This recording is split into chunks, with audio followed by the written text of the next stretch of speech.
Hello, I'm that James guy, and today we are going to take another crack at Maverick.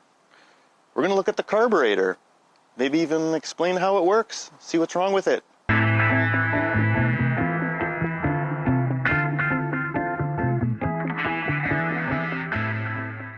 You might have remembered in my last video, we were messing around with the fuel shutoff, and it goes into the fuel filter, into the carb.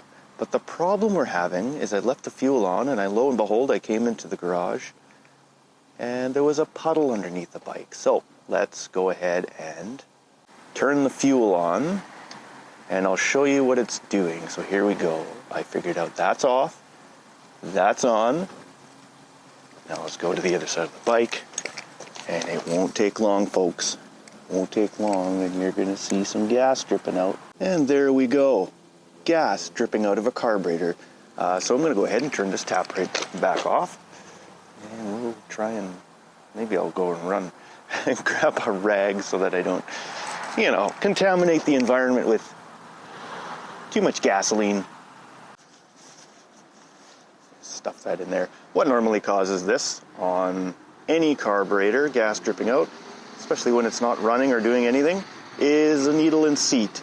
There is a little valve in there, and I'm going to show you what that is. Hopefully we'll find an actual problem with it, and we'll fix it. This should be pretty simple. Literally one screw. I'm going to pull this carburetor off. A hose, screw, the slide should just unscrew from there, and we'll go from there. So first things first, let's grab, let's put a rag underneath this thing. There will be gas coming out.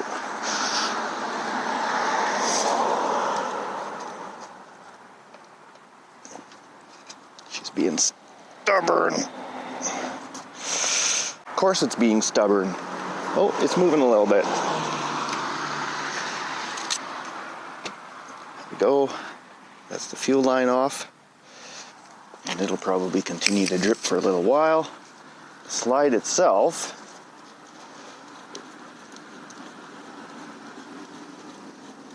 should just come off. Pretty straightforward. Oh, isn't that cute? That's super cute. Little slide. The throttle's no good on this thing.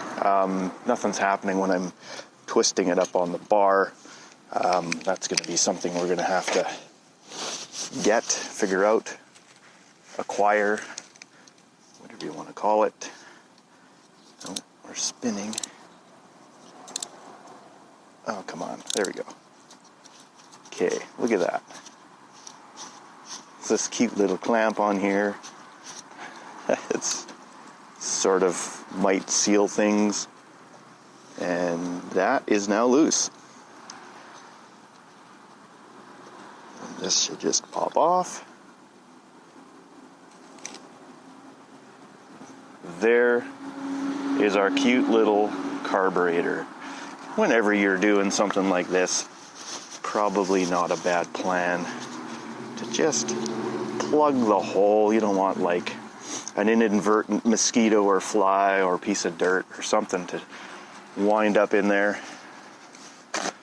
And next we'll take this thing inside and we'll figure out how this works. Show you guys what's inside of it. All right, here we are on the bench. We are going to first take the little air filtery, air cleaner, whatever portion off.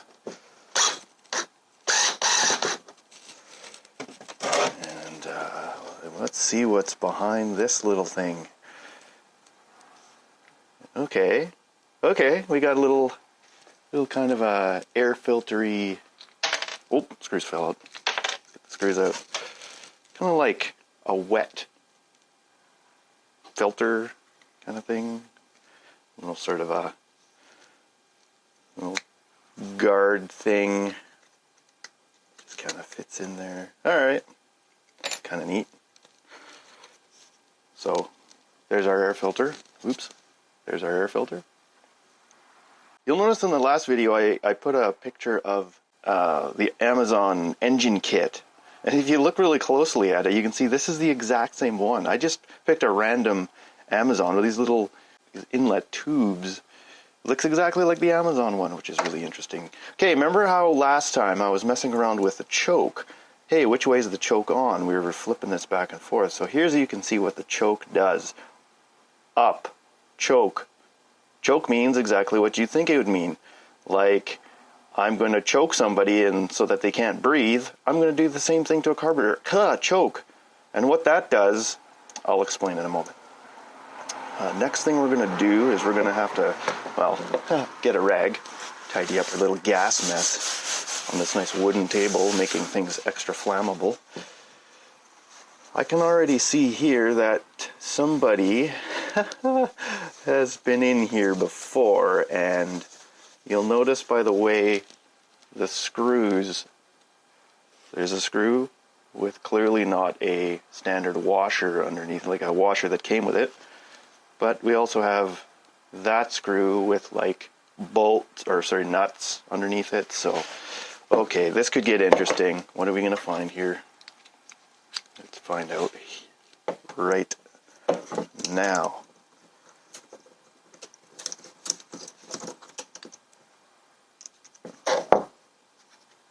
What on earth is this? This little loose thing. It might be just a carb vent. Who knows? Anyways, let's get this apart.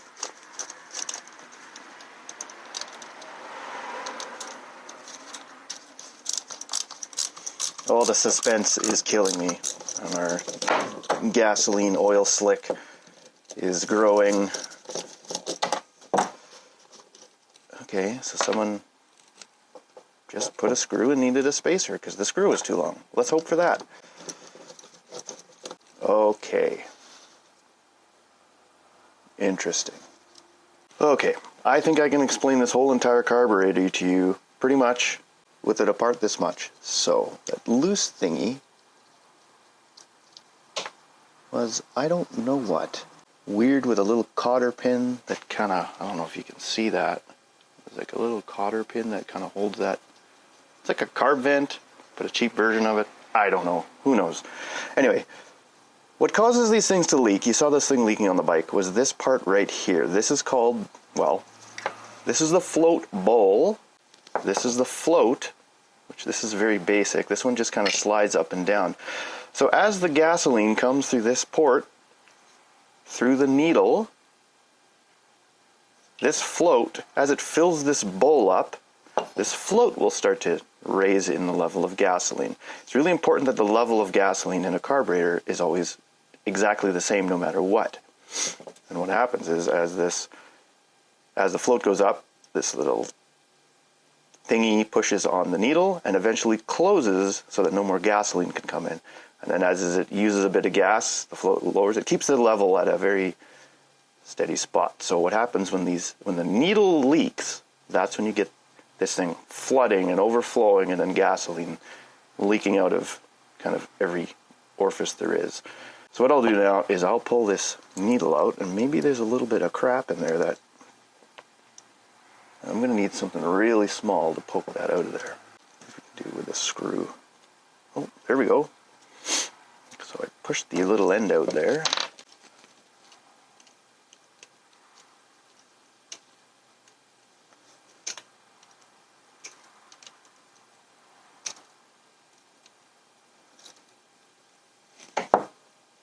Okay, so that just pop out, and hopefully we find something wrong.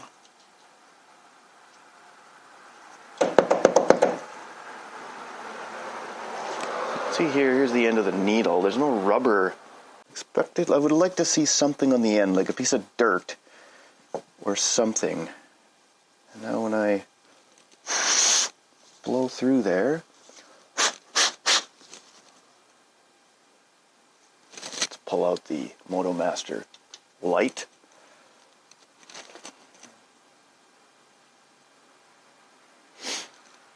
Yeah, I don't see anything. And the weird thing about this carburetor is there's no rubber seal. Usually either the needle or the seat will have some sort of not rubber, but a sealing surface so that it actually has a positive seal. This one doesn't seem to, which is really kind of weird. Okay, so how a carburetor works. Let's get going on that. Whether you like it or not, I'm about to explain how this is a very basic carburetor works. Carburetors are all about pressure differential. And as soon as there's a pressure differential, fluid likes to move. So what I have here is we've got airflow. This is the inlet to the carb. This is the outlet into the engine. And if you look in here, what you'll find is there's like, right at the bottom of that brass bit inside of there, that's where the fuel is going to come out. That's where your main jet. This is the main jet. I don't think this carburetor is sophisticated enough to have anything but a main jet. More complicated carburetors, like on motorcycles and cars, they'll have more than one jet, but this one just has one. This jet is a very specific size, and if you look in there, you're going to see, I don't know if you can see that, but there's a very tiny, tiny hole to that jet, and it's calibrated for a certain airflow means a certain amount of fuel. Air-fuel mixture in a gasoline engine should be stoichiometric, meaning the perfect mixture is 14.7 to 1, give or take. I know when you're under full throttle, you want a little bit richer, so a lower ratio to keep things a little cooler.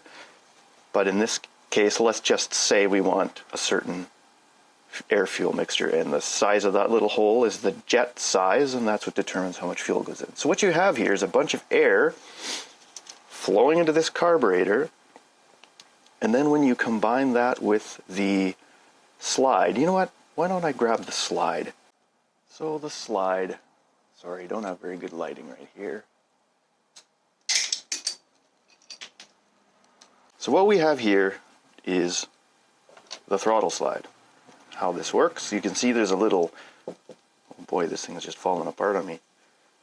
There's a spring that holds it down into the carburetor. So what happens is, this is your throttle.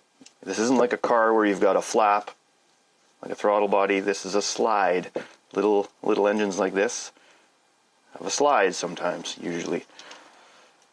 So what happens here is you can see you've got that needle. You heard the term needle when you're at a low throttle opening. So you can see that is blocked.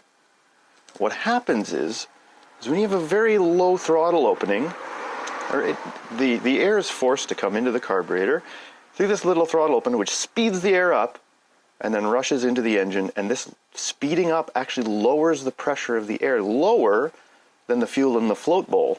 So what happens is you've got a way lower pressure up here than you do down here, meaning it pushes the fuel up through the jet, through that needle, and into the carburetor. And since gasoline has a very low surface tension, unlike water, it quickly evaporates and goes yoink into the engine, and that's what the engine runs on. Let me just get the slide. She's a little sticky. So as you start getting a little more throttle opening, you can see that needle in there. The needle is tapered in there. As you get more airflow coming through here and your throttle starts opening, what it does is that tapered needle allows more gasoline to pass by it because it's tapered. The more it moves out of the way, the more gas can come up. So in this way, it kind of regulates based on airflow how much gas gets into the mixture, and where you try and keep that stoichiometric 14.7 to 1. Now, one thing I'll note is gasoline surface tension and atomization. You know how an old carbureted engine, you fire it up and it runs like kind of a piece of junk until you get some heat into the engine? That's not the engine warming up that causes it to better. That's actually the carburetor warming up so that the fuel is warmer. And the warmer the fuel gets, the easier it atomizes, hits the air, and goes into the engine. So this is very, very basic. This is as basic as a carburetor gets. This screw on the side, you might be wondering what that's for, and that is just to adjust the idle, it would seem. If you notice in here, that screw is kind of sticking in from the side. What it does is that screw that's in the side there, it indexes to this part of the slide. You can see that little taper on there. So the more the screw is in, the higher this thing will sit when it's all the way down. So it just basically adjusts how much air gap, and this adjusts your idle speed. That's it. That's a carburetor choke. I was going to explain the choke. That's right. So I mentioned that when the fuel's cold, very difficult for the gasoline to atomize, and engines just won't start unless you pull the choke when they're cold. You know that. So what you do is you turn the choke on, and it chokes it so that it forces all the air through this tiny little hole. Well, what that does is it creates a massive pressure differential, because you've got your engine sucking here as you're turning it over. Now you've clogged this end of the carburetor, so the engine's forcing, it's pulling a huge vacuum in this carburetor, so it's going to force a whole bunch of fuel to go, it's sucking desperately. So what it's going to do is not only it's going to suck from this end of the carburetor, it's also going to suck from the bowl and pull it in there, and it'll start the engine. And as you get a little bit of heat into the fuel and it becomes easier to atomize, we can go ahead and open this in the normal position and run it. So what am I going to do to fix this carburetor? That's the real question. I don't see anything wrong with this needle and seat, to be honest. There's no dirt, there's no debris. I think maybe I'm going to look for a new carburetor. Perhaps we're just going to have to go to Amazon and see what there is. I also need a throttle and throttle cable, front brake parts. That should about do it. I think with these things, this thing will be complete and it'll run. We'll see. We just need to figure out what we're going to do about this carburetor and throttle. Maybe some brake parts. That should be it. I hope that's all this thing needs. And then we can have some fun with it. See how fast it goes, all that kind of stuff. Anyway, I'll see you next time.